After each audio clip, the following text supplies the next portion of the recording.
Hi guys, and welcome back to Stellar HFY.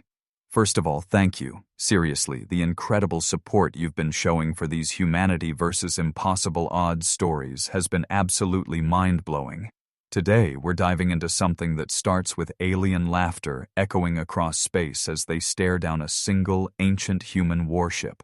To know what happened next, stay with us till end. Sir, they're broadcasting on all frequencies, Communications Officer Jackson Reeves announced, his voice carrying the brittle edge of a man trying to maintain professionalism while staring at his own death warrant. Admiral Vorthak himself is addressing us directly. Captain Marcus Thorne felt the familiar weight of command settle across his shoulders as he studied the tactical display showing 23 hegemony cruisers arranged in perfect formation against the star field. Each alien vessel gleamed with the cold efficiency of advanced metallurgy and energy shielding that humanity had only dreamed of achieving. The UES Resilient, by contrast, looked exactly like what it was, a 70-year-old destroyer that had survived 3 wars through constant retrofitting, jury-rigging, and the stubborn refusal of its crew to let it die.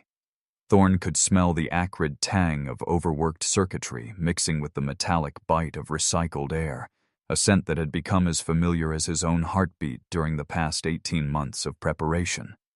"Put him through," Thorne ordered, knowing that whatever came next would determine whether the 12,000 civilians fleeing in evacuation ships behind them would live to see another sunrise. Admiral Vorthak's image materialized on the main screen, his elongated skull and compound eyes reflecting the cold arrogance of a species that had conquered 47 star systems without losing a single engagement. When he spoke, his voice carried the casual dismissal of someone addressing an insect he was about to crush. "Captain Thorne of the human vessel Resilient. I am Admiral Vorthak of the Hegemony Third Fleet. Your presence here is noted but irrelevant. We have studied your species' military capabilities extensively through captured vessels and interrogated personnel. Your ship represents technology that was obsolete when my great-grandfather was learning basic tactics." The alien's laugh was a sound like grinding metal, designed to carry across space and demoralize any species unfortunate enough to hear it. "I will allow you 30 standard minutes to observe the futility of resistance before we demonstrate what happens to civilizations that cling to primitive tools. Your evacuation fleet will surrender immediately, or we will use your vessel as target practice to show them the consequences of defiance."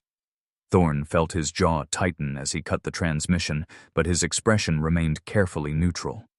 Around the bridge, he could see his crew processing the same tactical reality he was facing. Lieutenant Commander Pavel Kowalski, his chief engineer, was already running stress calculations on systems that had been pushed beyond their design limits for months. Sergeant Major Viktor Petrov was checking weapon readiness displays that showed exactly how outgunned they were. The numbers were brutal in their simplicity. 23 advanced alien cruisers against 1 human destroyer that had been constructed when Thorne's grandfather was still in elementary school. But Admiral Vorthak had made one crucial error in his assessment, and Thorne intended to make him pay for it with interest.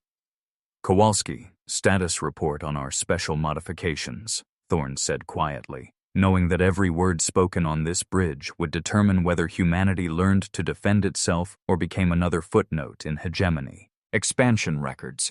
The Polish engineer's scarred hands moved across his console with practiced efficiency, calling up systems that existed nowhere in official fleet documentation. "All gravity manipulators are online and responding normally, Captain. We've got 6 industrial units hardwired into the main power grid, plus the big one in Cargo Bay 3. Compression ratios are holding steady at 97% of theoretical maximum." Kowalski's voice carried the satisfaction of a man who had spent months converting asteroid mining equipment into something that could crack starship hulls like eggshells. Thorne nodded, feeling the familiar surge of predatory anticipation that had kept him alive through 3 major engagements against impossible odds. The hegemony had studied captured human vessels, analyzed their weapons and defensive systems, and concluded that humanity posed no significant military threat. They were absolutely correct about everything they had observed. Human energy weapons were decades behind alien technology. Human armor plating was primitive compared to hegemony defensive systems. Human tactical doctrine was predictable and easily countered by superior firepower. What they had never encountered was a human crew that had abandoned military orthodoxy entirely and rebuilt their ship around repurposed civilian equipment that no military analyst would ever consider as weapons technology. "Petrov, how are our mining charges looking?" Thorne asked, watching as the hegemony fleet began moving into attack formation with the mechanical precision of a species that had never encountered genuine tactical surprise. The weapons officer's grin was sharp enough to cut space-time itself.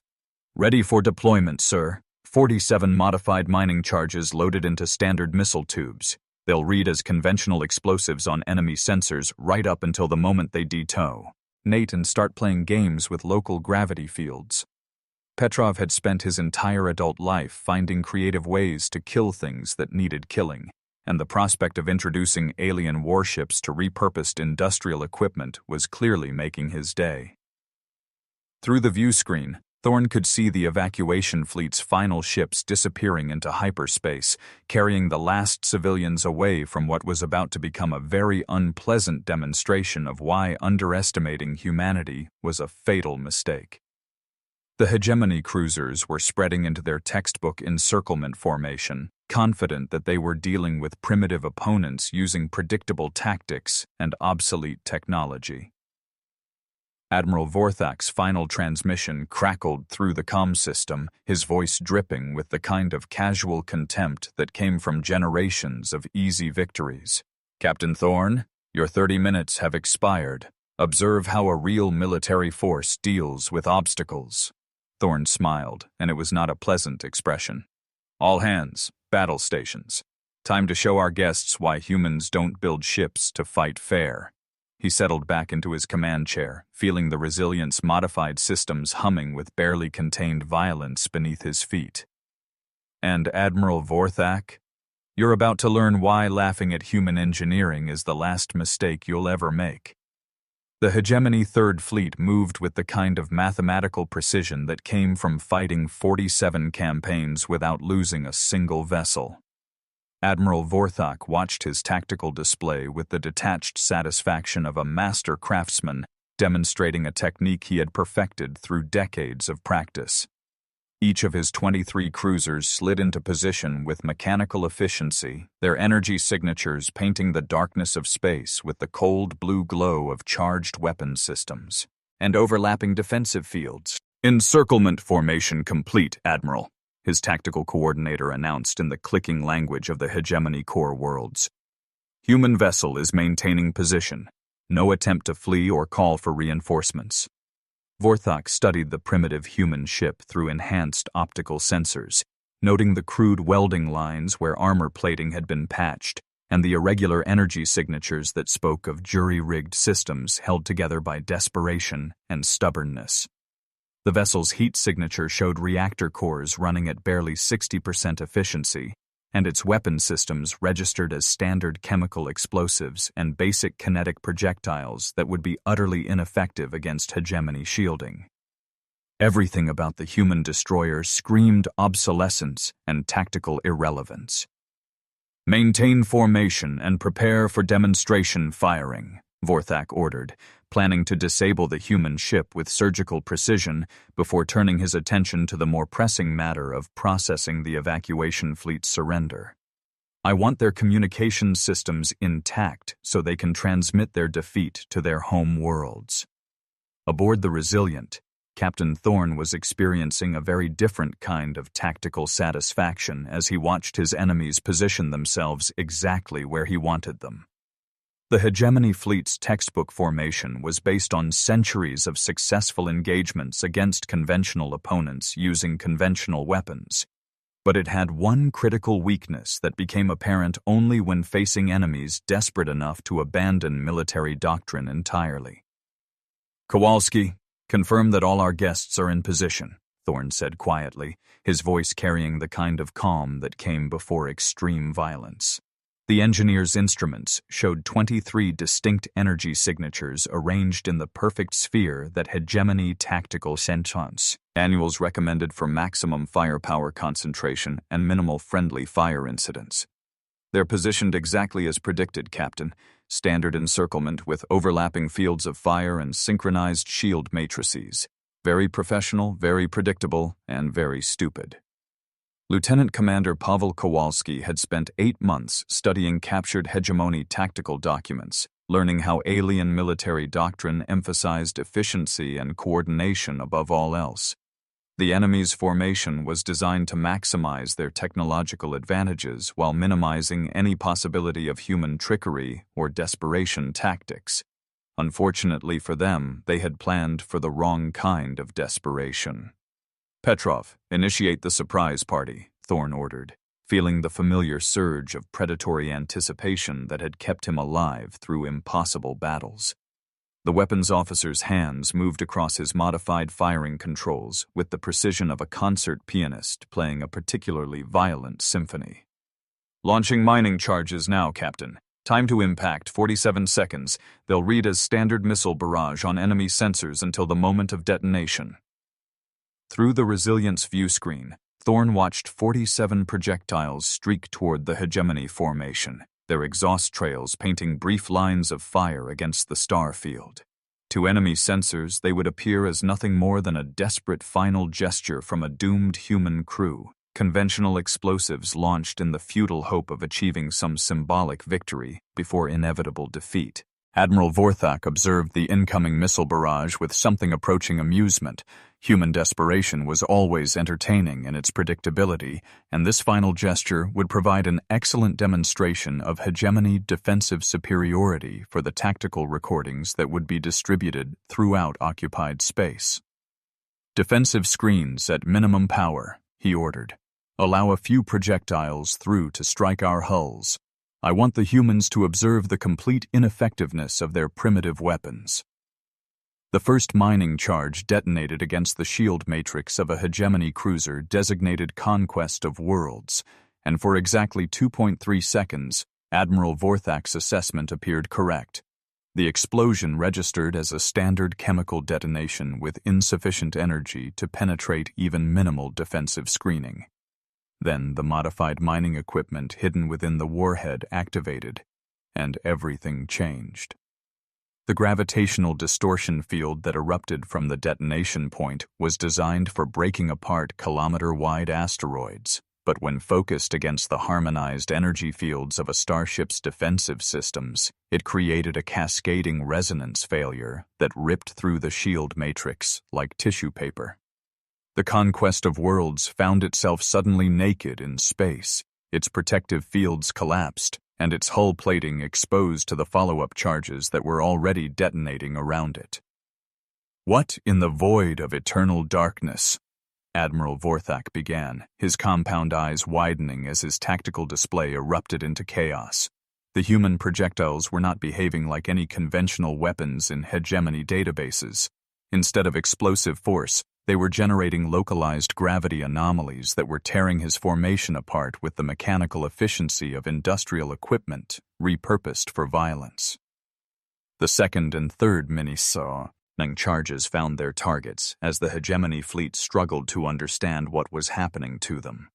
The cruiser Dominion's Edge discovered that its advanced armor plating was designed to deflect energy weapons and kinetic projectiles, not to withstand the crushing gravitational shears created by mining equipment that had been built to pulverize solid rock. Its hull began to compress under artificial gravitational stress, internal atmosphere venting through cracks that appeared faster than emergency systems could compensate.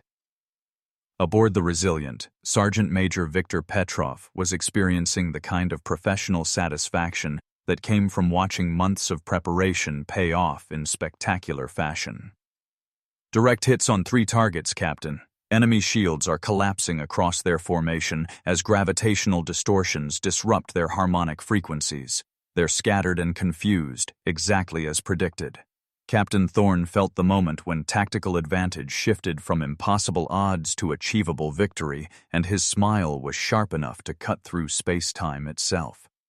The hegemony fleet had positioned themselves for maximum firepower effectiveness against a conventional opponent using predictable weapons. Instead, they had encountered repurposed industrial equipment wielded by humans who had abandoned every rule of civilized warfare in favor of raw survival instinct. "Kowalski, activate the gravity manipulators," Thorn ordered, his voice carrying the cold satisfaction of a hunter who had lured his prey into the perfect killing ground. "Time to show our guests what happens when mining equipment gets creative ideas about starship construction." The 6 industrial gravity manipulators hardwired into the Resilience power grid activated simultaneously, their combined output creating focused gravitational lances that reached across space like invisible hammers of compressed space-time. The first lance struck the conquest of worlds amidships, and the proud hegemony cruiser simply folded in on itself as artificial gravity crushed its hull into a dense sphere of compacted metal and exotic matter. The second lance found the Dominion's edge as it tried to maneuver away from the gravitational chaos, and the enemy vessel imploded so violently that its reactor containment failed, creating a brief new star in the darkness of space. Admiral Vorthak watched 2 of his finest vessels die in ways that violated everything he understood about space combat, and felt the first stirrings of an emotion that hegemony military doctrine insisted was impossible when facing primitive opponents.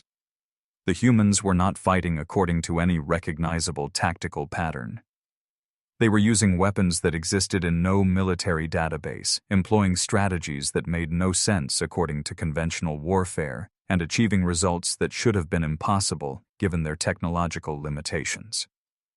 The third gravity lance reached toward his flagship, and Admiral Vorthak finally understood that he was not observing human desperation. He was witnessing human ingenuity, and it was far more dangerous than he had ever imagined. The Resilience engine signature spiked suddenly as Captain Thorn executed what appeared to be a desperate retreat maneuver, the aging destroyer's reactor cores flooding with emergency power as it accelerated toward the Kepler asteroid field. From Admiral Vorthak's perspective aboard the hegemony flagship Eternal Dominion, the human ship's flight pattern exhibited all the characteristics of a panicked crew abandoning tactical discipline in favor of blind escape. The alien commander's compound eyes tracked the fleeing vessel with the calculating patience of a predator that had cornered wounded prey. "Human vessel is retreating into the asteroid field," reported Tactical Coordinator Zephys, his mandibles clicking with satisfaction. "Standard terror response. They believe the gravitational anomalies and debris will provide concealment from our targeting systems." Vorthak studied the tactical display showing the dense concentration of rocky bodies that had been slowly orbiting the system's outer edge for millions of years. The asteroid field represented a classic refuge for desperate ships hoping to use gravitational interference and visual concealment to escape superior forces. Unfortunately for the humans, hegemony sensor technology could track individual molecules through a neutron star's corona. Hiding among floating rocks was a tactic that might have worked against other primitive species, but against his fleet, it would only delay the inevitable by a few hours. "Maintain pursuit formation," Vorthak ordered, watching as his remaining 20 cruisers adjusted course to follow the Resilient into the asteroid maze. "The humans are exhibiting predictable flight behavior. We shall demonstrate why running from the hegemony is futile, regardless of terrain." What Admiral Vorthak could not see from his command position was the expression of predatory satisfaction crossing Captain Thorn's scarred features as his ship penetrated deeper into the asteroid field. The human captain had spent 8 months preparing this particular stretch of space, and every floating rock within 1,000,000 cubic kilometers had been carefully surveyed, catalogued, and modified according to specifications that existed nowhere in standard military doctrine. "Pavel, confirm that all our friends are in position," Thorn said quietly, his hands steady on the tactical controls as he guided the Resilient through a navigation pattern he had practiced hundreds of times in simulation. Lieutenant Commander Kowalski's instruments showed exactly what they had been designed to show: industrial gravity manipulators hidden within the 15 largest asteroids, each one camouflaged to appear as natural gravitational anomalies caused by dense metallic ore deposits. The Hegemony Fleet's sensors would detect the gravitational signatures, classify them as navigational hazards, and route around them with the mechanical efficiency that characterized alien tactical doctrine. That efficiency was about to become their greatest weakness. "All devices are online and responding to command signals," Kowalski reported, his voice carrying the satisfaction of an engineer whose months of preparation were about to pay dividends in spectacular fashion. "Range to pursuing fleet is decreasing steadily. They're following our projected course exactly as calculated." The Hegemony cruisers moved through the asteroid field with the same mathematical precision that had served them well in 47 previous campaigns. Their formation adapted smoothly to accommodate the gravitational irregularities detected among the floating rocks, their course corrections plotted by tactical computers that processed millions of variables per second. Each alien vessel maintained optimal distance from its companions while keeping the fleeing human ship within targeting range, their synchronized movements creating a deadly net that was steadily closing around their quarry. Admiral Vorthak felt the familiar satisfaction that came from executing a perfect tactical maneuver against inferior opponents. The humans had chosen to die in the asteroid field rather than open space, but the outcome would be identical regardless of venue. "Target the human vessel's engine cores," he commanded. "I want them disabled but intact. Their ship will serve as an excellent example for other primitive species who harbor or thoughts of resistance." The first Hegemony cruiser to enter the kill zone, designated Alpha 7, passed within 50,000 kilometers of an asteroid that sensors classified as containing significant ferrous deposits. The gravitational readings were slightly higher than expected for a rock of that size, but well within normal parameters for metallic ore concentrations. The alien crew had no way of knowing that the asteroid contained a gravity manipulator powerful enough to crush starship hulls, or that it had been programmed to activate when enemy vessels reached optimal targeting range. The industrial mining equipment hidden within the asteroid's core engaged with the mechanical precision of machinery designed to process 1,000-ton chunks of solid rock. The gravitational field that erupted from the camouflaged installation was focused and directional, creating a localized shear effect that reached across space like an invisible blade of compressed space-time. The Hegemony cruiser Sword of Compliance discovered that its advanced armor plating was designed to deflect energy weapons and kinetic projectiles, not to withstand the crushing force of artificial gravity fields operating at industrial strength. The alien vessel's hull began to compress along its longitudinal axis as gravitational stress exceeded the structural integrity of its exotic matter framework. Internal atmosphere vented through cracks that appeared faster than emergency systems could seal them, and the ship's crew experienced the unique terror of watching their reality collapse into increasingly smaller dimensions. Within 47 seconds, the Sword of Compliance had been compressed into a sphere of dense matter roughly 12 meters in diameter, its crew and all onboard systems reduced to their component atoms. "Gravitational anomaly detected," Tactical Coordinator Zephys announced, his voice carrying the sharp edge of sudden concern. "We have lost contact with the Sword of Compliance. Sensors indicate massive spatial distortion in grid reference Alpha 7. Admiral Vorthak studied the tactical display as his fleet's neat formation encountered its second hidden surprise. The cruiser, Eternal Vigilance, passed too close to an asteroid that contained significantly more metallic ore than its size suggested, and discovered that some gravitational anomalies were not natural formations, but carefully placed traps designed by a species that had learned to weaponize industrial equipment. The alien ship folded in on itself with the mechanical precision of a hydraulic press. Its hull compressed until internal pressure caused catastrophic structural failure. "This is not natural phenomenon," Vorthak concluded, his compound eyes widening as tactical analysis revealed the truth about the asteroid field. "The humans have modified this space. They have turned civilian mining equipment into gravitational weapons and hidden them among the asteroids.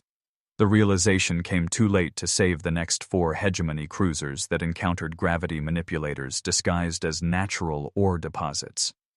Each alien vessel died in the same methodical fashion, compressed by artificial gravitational fields until their hulls could no longer maintain structural integrity. The advanced shielding that protected them from energy weapons was useless against crushing physical force applied directly to their space-time coordinates. Within 18 minutes of entering the asteroid field, Admiral Vorthak had lost 7 cruisers to weapons that existed in no military database. "Reverse course immediately," Vorthak ordered, his voice carrying the harsh reality of a commander who had finally understood the nature of his opponents. "The humans have not retreated. They have led us into a prepared killing ground." But Captain Thorne was not finished demonstrating why underestimating human ingenuity was a fatal mistake. As the surviving hegemony vessels attempted to withdraw from the asteroid field, they discovered that the gravity manipulators could operate in reverse, creating attraction fields that pulled enemy ships toward hidden installations rather than crushing them in place.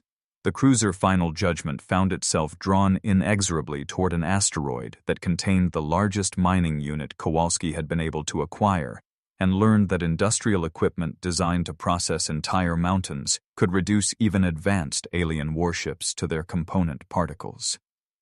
The hegemony retreat became a rout as ship after ship encountered gravitational traps that had been positioned with surgical precision along every possible escape route. Admiral Vorthak watched 11 of his finest vessels die in 47 minutes of methodical destruction, each death a lesson in the dangers of fighting opponents who had abandoned conventional military doctrine in favor of desperate innovation. The humans were not using advanced technology to defeat his forces. They were using primitive industrial equipment with devastating creativity, turning civilian mining tools into weapons of mass destruction. As the surviving hegemony cruisers finally cleared the asteroid field, Admiral Vorthak found himself facing a tactical reality that challenged everything he understood about warfare. The humans had not outfought his forces through superior technology or tactical brilliance. They had simply refused to fight according to the rules that governed civilized military engagement, and their willingness to weaponize industrial equipment had turned a routine conquest into a catastrophic defeat.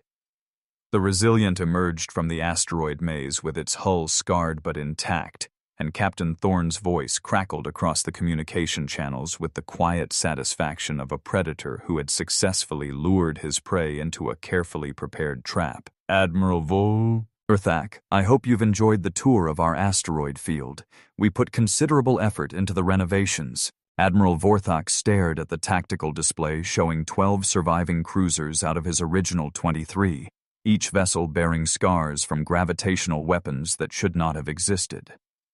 The human ship responsible for this carnage hung in space before him, its 70-year-old hull plates gleaming dully in the light of distant stars. Every rational analysis indicated that the UES Resilient should have been destroyed in the first minutes of engagement, yet somehow this museum piece had systematically dismantled his fleet using weapons that violated every principle of conventional warfare. "Sir, the human vessel is maintaining position," Tactical Coordinator Zephys reported, his mandibles clicking with barely controlled anxiety. "They appear to be waiting for our next move." The alien commander felt something he had never experienced in 47 campaigns of successful conquest, genuine respect for an opponent who had demonstrated tactical capabilities that transcended mere technological advantage. The humans had not defeated his forces through superior firepower or advanced defensive systems. They had won by refusing to fight according to established military doctrine, turning civilian equipment into instruments of destruction with a creativity that bordered on artistic expression. "Close quarters engagement," Vorthak decided, his voice carrying the hard determination of a professional soldier who had finally encountered worthy adversaries. Their gravitational weapons required distance and preparation time. We shall deny them both advantages by engaging at point-blank range where their industrial equipment cannot function effectively.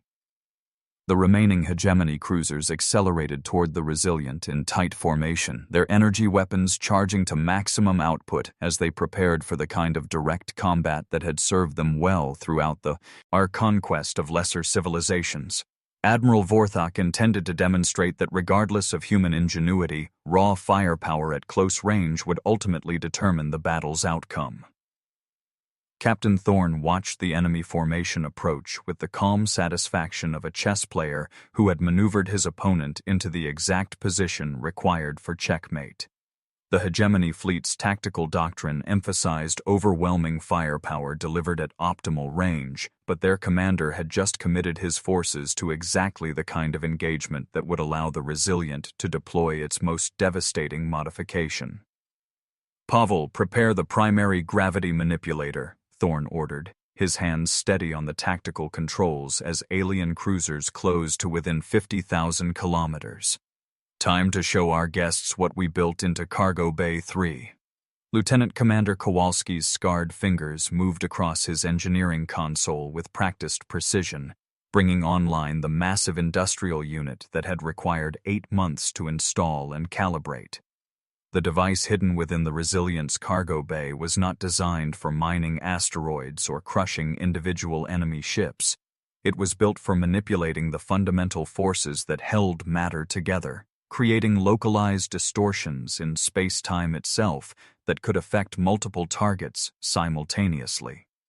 "Primary unit is online and responding normally," Kowalski reported, his voice carrying the professional satisfaction of an engineer whose most ambitious project was finally ready for field testing. "We have full power to all gravitational manipulation systems. The device is ready for deployment on your command." The hegemony cruisers opened fire at maximum range, their energy weapons painting space with deadly radiance as they sought to overwhelm the human ship's primitive defensive systems. Plasma bolts and exotic particle beams converged on the Resilient's position, creating a light show that would have been visible from neighboring star systems. The alien weapons struck energy shields that flickered and sparked under the sustained bombardment, their protective fields beginning to fail under the tremendous assault. Admiral Vorthok felt the familiar surge of victory as his weapons found their target and began systematically destroying the human ship's defensive capabilities. "Maintain fire," he commanded, watching as the Resilient's shields collapsed section by section under sustained bombardment. "The humans have exhausted their tricks. Standard firepower will finish what their creativity began." But Captain Thorne was smiling as his ship's shields failed and energy weapons began scoring direct hits against the hull plating. The hegemony fleet had positioned themselves exactly where he needed them, close enough for the primary gravity manipulator to affect their entire formation simultaneously, concentrated enough that a single massive space-time distortion would catch them all within its area of effect. "Activate primary gravity manipulation system," Thorne ordered, his voice carrying the quiet authority of a commander who had staked everything on one final gambit. "Full power to all systems. Let's show them what happens when mining equipment gets really creative."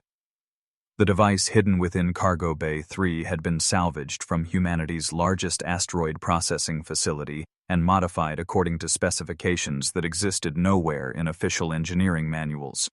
When it engaged, the effect was not the focused gravitational lance that had destroyed individual enemy ships, but a massive space-time distortion that reached across 50,000 cubic kilometers of local space like an invisible storm of compressed reality. The hegemony cruisers discovered that their advanced propulsion systems, designed for efficient movement through normal spacetime, were utterly inadequate for maintaining course and speed when the fundamental structure of reality itself began fluctuating according to artificial parameters. Ships that had been accelerating toward the Resilient suddenly found themselves tumbling through space as gravitational tidal forces exceeded the capacity of their inertial compensation systems. The cruiser Dominion's Pride experienced the unique phenomenon of having its forward sections pulled toward the gravity manipulator while its aft compartments were simultaneously pushed away by the same force field. creating structural stresses that exceeded the design parameters of its exotic matter framework. The alien vessel began to stretch like heated metal, its hull plates separating along stress lines as tidal forces played havoc with molecular bonds that had been stable for centuries. Admiral Vorthak felt his flagship buckling under gravitational stress that seemed to originate from multiple directions simultaneously, and realized that the humans had built something that existed outside his understanding of possible technology.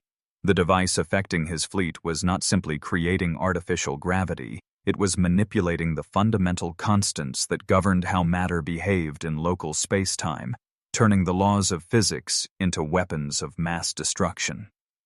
"Emergency power to structural integrity systems," Vorthak ordered, his voice carrying the strain of a commander whose reality was being systematically dismantled by opponents he had dismissed as primitive. "All ships, implement emergency withdrawal procedures." The 30-second space-time distortion seemed to last for hours as hegemony cruisers struggled against gravitational effects that rendered their advanced technology useless. Ships designed to survive direct hits from stellar-class weapons found themselves helpless against forces that attacked the basic structure of matter itself, creating stress patterns that no armor could deflect and no shielding could absorb. When the gravity manipulator finally shut down, 8 of Admiral Vorthak's remaining 12 cruisers had been reduced to expanding clouds of metallic debris, their crews and equipment compressed into component atoms by artificial gravitational fields that had briefly rewritten the laws of physics within their operational area. The 4 surviving vessels hung in space like broken toys, their hulls cracked and their systems failing as emergency power struggled to maintain life support. Admiral Vorthak stared at the human ship through the fractured transparency of his command deck, seeing the Resilient hanging in space with half its hull plating gone and its reactor signatures running at barely 5% capacity. The ancient destroyer looked as though it should collapse under its own structural weight, yet it had somehow survived deploying a weapon that had annihilated 2/3 of his fleet in half a minute. "Sir," Tactical Coordinator Zephys announced, his voice hollow with defeat, "we have lost contact with 18 vessels. The human weapon has exceeded all projected parameters for possible technology." The alien commander felt the weight of absolute tactical defeat settling across his consciousness as he realized that further engagement would result only in the complete destruction of his remaining forces. The humans had demonstrated capabilities that transcended conventional understanding of warfare, turning industrial equipment into weapons of mass destruction through ingenuity and desperation that his species had never encountered.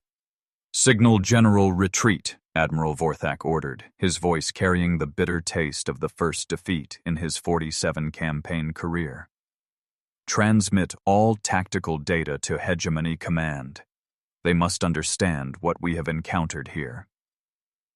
Captain Thorne watched the surviving alien vessels begin their withdrawal with the quiet satisfaction of a man who had staked everything on impossible odds and emerged victorious through preparation, creativity, and the stubborn refusal to accept defeat. The Resilient had accomplished something that military theorists would study for generations, defeating a technologically superior force through the strategic application of repurposed civilian equipment and unconventional tactical doctrine.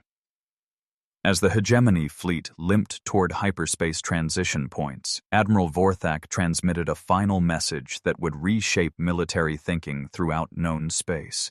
"Captain Thorne, your victory is acknowledged. The Hegemony will remember this engagement."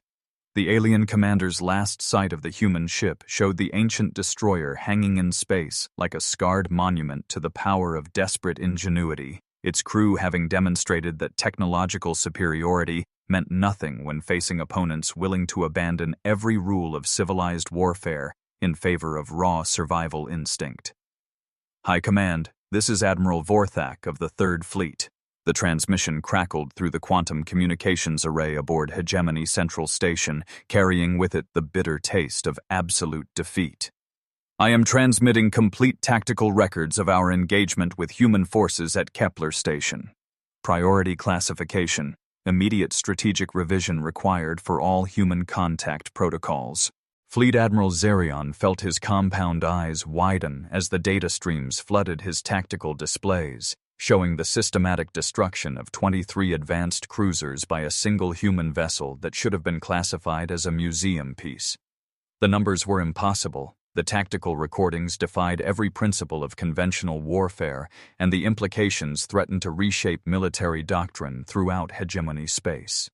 In 47 successful campaigns, the Third Fleet had never lost a single vessel. Now, Admiral Vorthak was reporting the destruction of 18 cruisers by weapons that existed in no military database. This must be some form of sensor malfunction, declared military analyst Prime Corvus, his mandibles clicking with professional skepticism as he reviewed the combat footage. No primitive species possesses the technological capability to create artificial gravitational fields of this magnitude.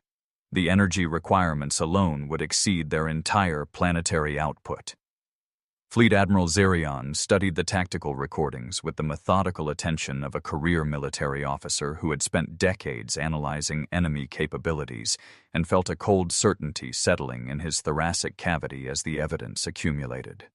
The humans had not defeated the Third Fleet through superior technology or advanced weapon systems.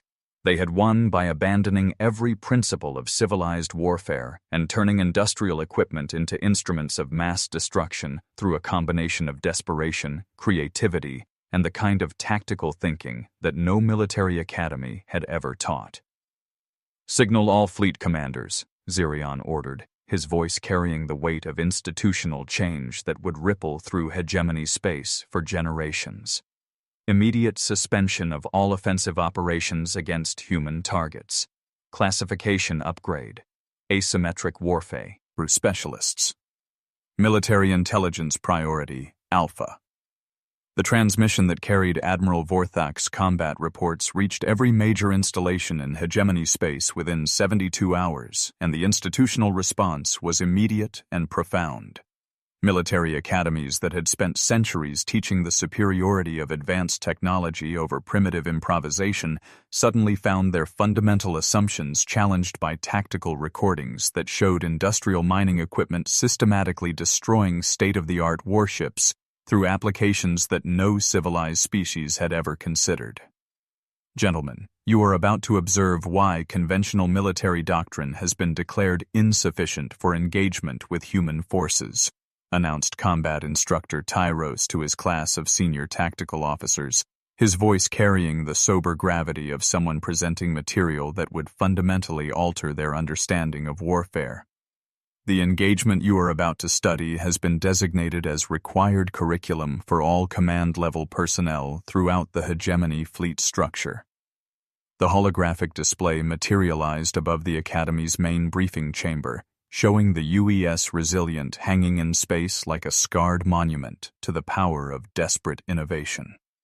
Every surface bore the marks of 70 years of constant repair and modification, yet this ancient vessel had accomplished something that military theorists were still struggling to comprehend, defeating a numerically and technologically superior force through the strategic application of repurposed civilian equipment.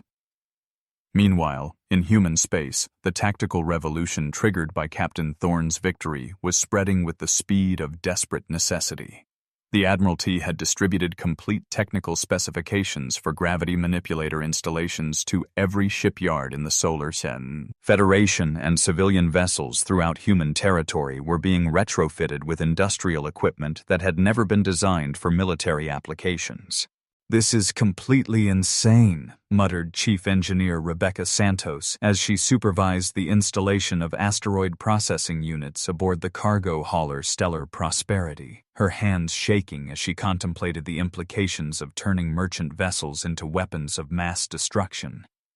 "We're mounting mining equipment designed for breaking apart mountains onto ships that were built for carrying grain shipments." Captain Elena Rodriguez of the Federation Defense Forces watched the retrofit operation with the grim satisfaction of someone who understood that survival sometimes required abandoning conventional thinking entirely. "Insane or not, it works," The hegemony lost 18 ships to one modified destroyer. Every civilian vessel in human space is going to carry gravity manipulators within 6 months, and our enemy is going to discover that attacking cargo convoys is no longer a simple matter of overwhelming primitive defenses. The psychological impact of the Kepler station engagement extended far beyond immediate tactical considerations, reaching into the fundamental assumptions that had governed hegemony expansion policy for centuries.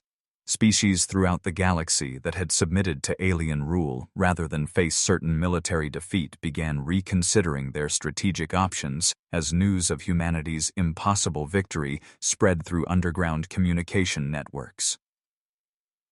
"The humans have demonstrated something that changes everything," declared resistance leader Corvan during a clandestine meeting on the occupied world of Theta Centauri, his voice carrying the electric excitement of someone who had witnessed the impossible become reality. Advanced technology means nothing when facing opponents who refuse to fight according to established rules. If a single human vessel can destroy an entire hegemony fleet, then perhaps resistance is not the futile gesture we believed it to be. Admiral Vorthak himself became an unwilling symbol of the new strategic reality as his combat reports were analyzed, dissected, and distributed throughout military institutions across the galaxy. The alien commander who had begun the engagement by mocking human museum pieces now found himself permanently assigned to the Hegemony War College, where his tactical recordings served as primary source material for courses on unconventional warfare and the dangers of underestimating desperate opponents.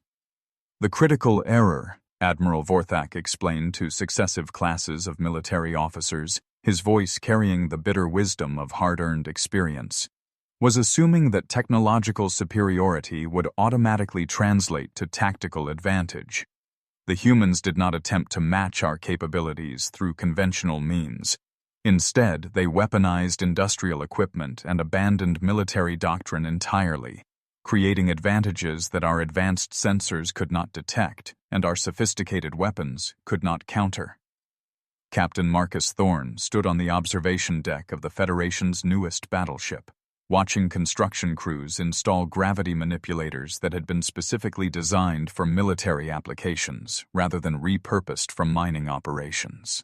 The UES Resilient hung in space dock nearby, its hull bearing the scars of impossible victory as museum technicians prepared to preserve it as a monument to human ingenuity and the power of desperate innovation. "Sir, the Admiralty has confirmed your promotion to Fleet Admiral," announced his aide, Lieutenant Commander Pavel Kowalski, whose gravity manipulation systems had become the foundation for an entirely new branch of weapons technology. "You're being assigned command of the Asymmetric Warfare Division. 20 ships, all equipped with industrial-grade gravity systems and crews trained in unconventional tactical doctrine." Thorne felt the weight of historical responsibility settling across his shoulders as he contemplated the strategic revolution that had begun with one desperate gamble against impossible odds. The victory at Kepler Station had demonstrated that survival sometimes required abandoning every rule of civilized warfare, and the lesson was spreading throughout human space with the speed of evolutionary necessity. "Pavel, what do you think Admiral Vorthak would say if he could see this?" Thorne asked, gesturing toward the construction activity that represented humanity's complete abandonment of conventional military thinking. The Polish engineer's scarred features creased into a satisfied smile as he contemplated the strategic implications of their victory. "I think he'd say exactly what he said in his final transmission to Hegemony Command: never again underestimate the tactical capabilities of species that have nothing left to lose. The aliens came here expecting to conquer primitive opponents using conventional doctrine. Instead, they encountered humans who were willing to weaponize anything that could kill their enemies, and discovered that desperation combined with industrial equipment creates advantages that no advanced civilization is prepared to counter." The Resilient's final log entry, transmitted to Federation Command before the ship's decommissioning, would become the founding document of humanity's new military doctrine. Victory achieved through strategic application of repurposed civilian technology against technologically superior opponents. Tactical conclusion. Conventional military thinking is a luxury that species fighting for survival cannot afford. Recommendation: immediate adoption of asymmetric warfare principles throughout Federation fleet structure. As the museum ship prepared for its final journey to the Smithsonian Orbital Preserve, Captain T. Horn reflected on the battle that had transformed humanity from a species facing extinction into the galaxy's most unpredictable military force. The hegemony would never again underestimate human capabilities, and throughout known space, the lesson of Kepler's station would ensure that technological superiority alone would never again be sufficient to guarantee conquest. The laughter that had echoed across space as alien forces mocked humanity's ancient warship had been replaced by the respectful silence of military institutions studying the tactical recordings of their most comprehensive defeat. Admiral Vorthak's final assessment had become the new strategic reality. Humanity represented an asymmetric warfare threat that could not be countered through conventional means, and any species that chose to fight humans would face opponents who had learned to turn desperation into victory through the creative application of industrial equipment and the complete abandonment of military orthodoxy. The age of easy conquest was over, and the galaxy would never be the same.